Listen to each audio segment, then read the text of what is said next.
They said the contest was open to all, a celebration of skill and nerve. But from the moment the first round began, it felt less like a competition and more like a cruel public trial. Before we get into this tale, let us know in the comments, where are you watching from, and subscribe if you want more content like this one. The sun beat down relentlessly on the dusty arena, baking the air thick with anticipation and the acrid scent of gunpowder. Alara stood before the targets, her hands trembling imperceptibly as the jeers from the gathered crowd began to coalesce into a suffocating shroud around her. Each missed shot, a puff of dust behind the distant wooden cutout, was met with a fresh wave of derision, cutting deeper than any bullet. Her rifle, once a familiar extension of her will, now felt like a foreign, heavy burden, betraying her at every turn.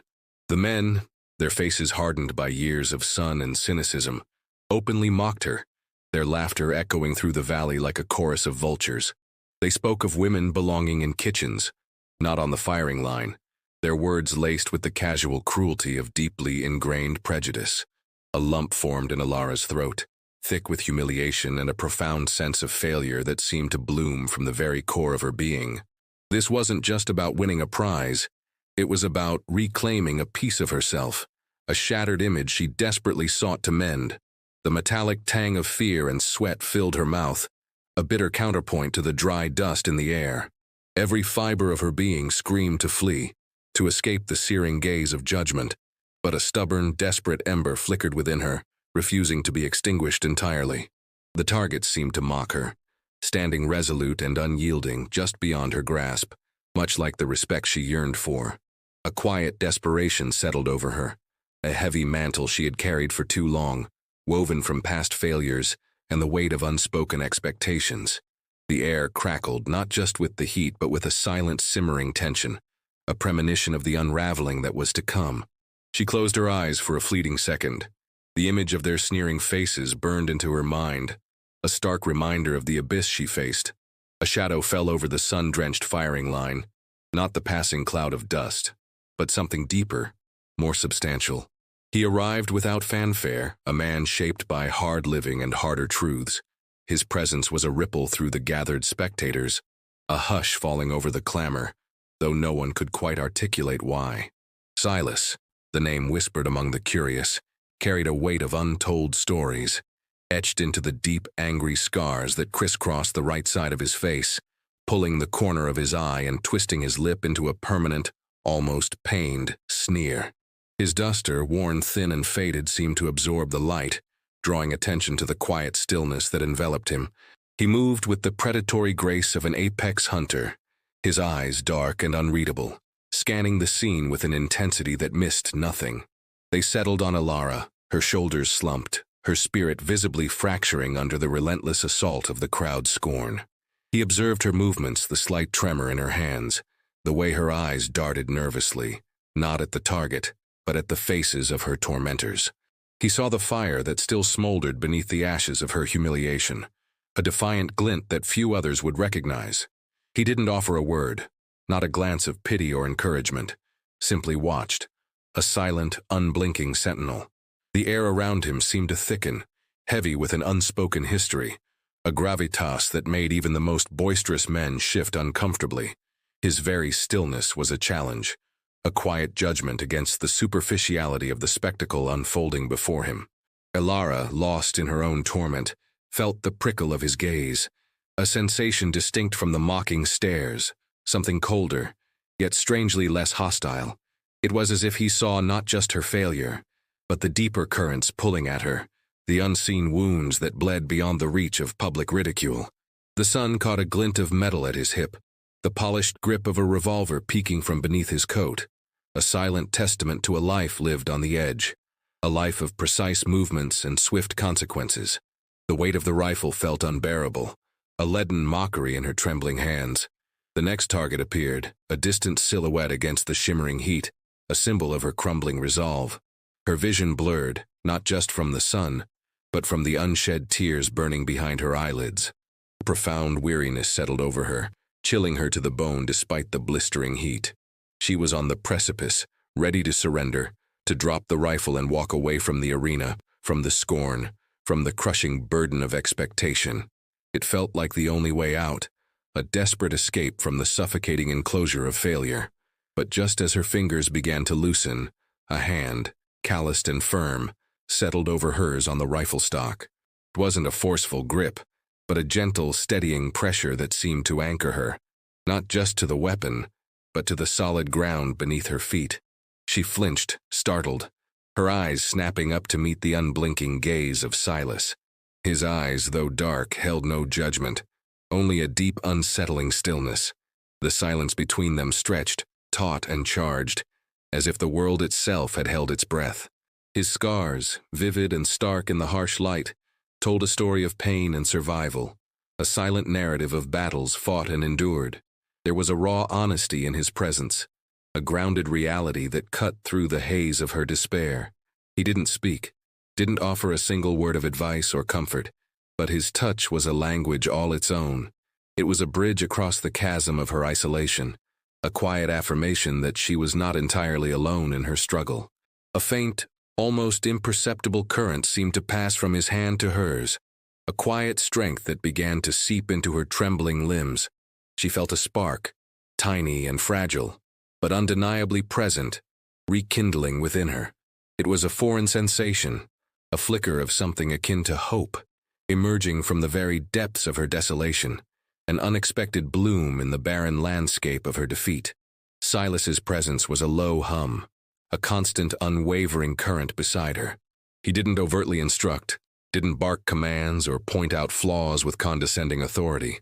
Instead, his guidance was an almost imperceptible shift, a subtle adjustment of her stance, a fractional rotation of her wrist, a quiet breath in unison with hers.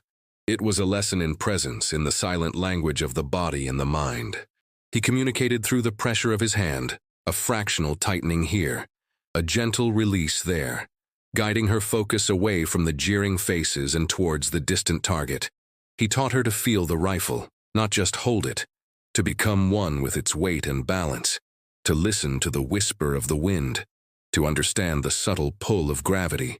She took a breath, deeper and steadier than any she had managed before, and for the first time, the target seemed to sharpen, its edges distinct, its purpose clear. She exhaled, slowly, deliberately, the air leaving her lungs a quiet whisper of her renewed resolve. The shot cracked, a sharp retort that pierced the humid silence, and a cloud of dust erupted precisely behind the target. A collective gasp rose from the crowd, a stunned, disbelieving sound that quickly dissolved into murmurs of suspicion. Alara stared, her eyes wide, a tremor of disbelief running through her. She had hit it. A ghost of a smile touched her lips, quickly vanishing, replaced by the familiar gnawing of doubt. Had it been luck, or some trick of Silas's quiet influence? The memory, vivid and chilling, returned unbidden. The crack of the rifle, the sickening thud, the blood-soaked earth, the desperate cries of a man she couldn't save, all because her hands had trembled, her aim had faltered. The image of young Caleb, his eyes wide and fading, haunted her peripheral vision, a constant spectral reminder of her last devastating failure. The shame of that day, years ago, had shackled her spirit, turning every potential triumph into a terrifying echo of that irreversible mistake. The murmurs quickly festered into outright accusations, a venomous chorus of suspicion and resentment. "He's helping her cheat," someone yelled, the words sharp and pointed, slicing through the cautious silence that had momentarily settled over the arena. The other contestants, their faces flushed with a mixture of envy and indignation, converged, their voices rising in a cacophony of complaint. The official, a portly man with a permanent scowl, stepped forward. His eyes narrowed, scrutinizing Silas with open hostility. "This ain't right," he grumbled, his gaze sweeping over Silas's scarred face, lingering on the almost predatory stillness that defined him. Whispers of Silas's past began to circulate. Fragments of forgotten rumors dredged from the depths of local lore. A swift and brutal gunfight in some distant town. A betrayal. A reputation earned through bloodshed and grief. The scars on his face, once just disfiguring marks, now became symbols of a dark history, fueling the crowd's unease. Alara felt the weight of their combined gaze, a physical pressure pressing down on her, trying to force her back into the humiliation she had momentarily escaped. She felt the old shame stir, the insidious voice of self-doubt whispering in her ear, reminding her of her fundamental unworthiness. It was a cruel irony. The very people who had scorned her for her ineptitude now sought to tear her down for her burgeoning skill. She glanced at Silas, his face impassive, his eyes betraying nothing. Who was he really? And why was he helping her? A flicker of fear, cold and sharp, pierced through her growing confidence. The world felt like it was closing in. The dust, the heat, the hostile faces, all conspiring to trap her once more in the suffocating cage of her past failures. The air crackled with a palpable tension, thick and suffocating, like the storm before it breaks. Every breath felt shallow, every sound magnified, a prelude to the conflict brewing just beneath the surface. With Silas at her side, a silent, unwavering anchor, Alara found a rhythm, a deep, primal connection to the rifle and the act of shooting. Each shot resonated with a newfound purpose, a whisper of defiance against the chorus of doubt. The wooden target splintered with satisfying thuds. Each hit a small victory, a reclaiming of lost territory. Her hands, once prone to uncontrollable tremors, now moved with a surprising precision, her breath steady, her focus absolute. The crowd, though still murmuring, was slowly silenced by the undeniable evidence of her burgeoning skill. There was a quiet awe, grudgingly given, in the widening eyes of some, the dropping jaws of others. As she reloaded, the familiar weight of the cartridge in her palm brought with it a sudden, visceral flashback, a memory sharp as shattered glass. It was the annual county shoot years ago, a day bright with promise that had swiftly descended into nightmare. Young Caleb, her younger brother, his face alight with hero worship, had stood just behind her, eagerly watching. She remembered the fierce pride she had felt, the easy confidence with which she'd taken aim. But then, the sudden flash, the blinding sun glare off the polished barrel of a rival's rifle. Her shot had gone wide, terribly wide, not towards the target but instead, towards the spectator stand. The scream, Caleb's scream, had ripped through the air, quickly replaced by a horrifying silence. The image of his small body crumpling, the crimson stain spreading across his pale shirt, was forever seared into her mind. Her hands had started shaking then, a tremor that had never truly left her, a constant reminder of the day her confidence and her innocence had died. That day she had buried more than just a brother. She had buried a part of herself, a part she now, under Silas's silent tutelage, began to cautiously exhume. The rifle, once a symbol of her deepest regret, slowly began to transform into an instrument of profound healing, a means to reclaim the focus and precision she had lost in that terrible, shattering moment. The official, his face a mask of pinched fury, stepped forward, cutting a sharp line between Alara and the final target. "This farce ends here," he declared, his voice booming with artificial authority. "We've had enough of this spectacle." He pointed a trembling finger at Silas. "There are rules, no outside interference. This man, he's coaching you. It's against the spirit of the competition." A ripple of agreement spread through the hostile section of the crowd.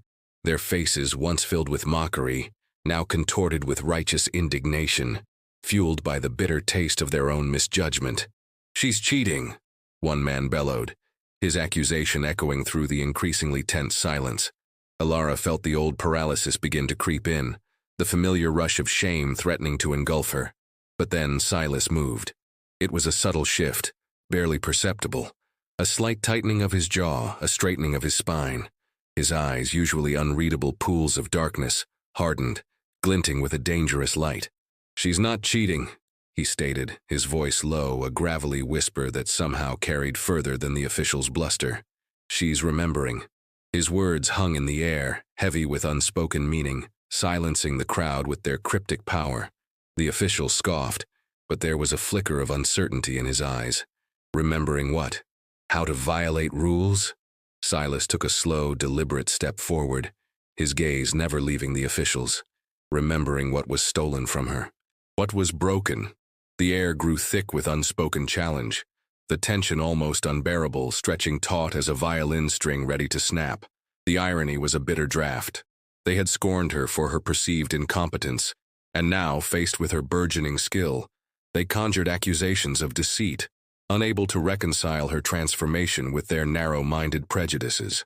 It was easier for them to believe in a lie than to admit their initial judgment had been profoundly, spectacularly wrong. Silas stepped fully into the light, his form unyielding, his gaze fixed on the official, yet his words seemed to reach beyond him, touching something raw and unspoken in the hushed crowd. "They say a scar is a roadmap," he began, his voice still low, but resonating with a newfound depth that commanded absolute attention. Mine shows where the storm broke." He traced the jagged lines on his cheek with a steady finger, his eyes distant, lost in a landscape of pain. Some years back, a contest much like this. A different town, different faces, same thirst for glory.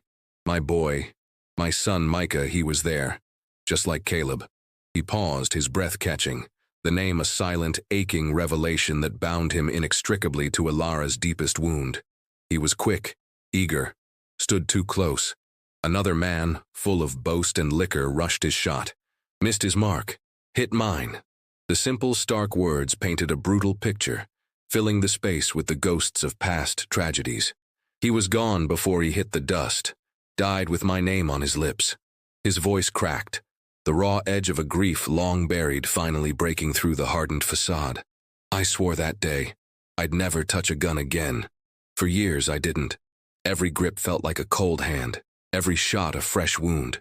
He looked at Alara, his eyes now shimmering with a shared sorrow that transcended words. But some things need to be mended. Not just targets, but spirits.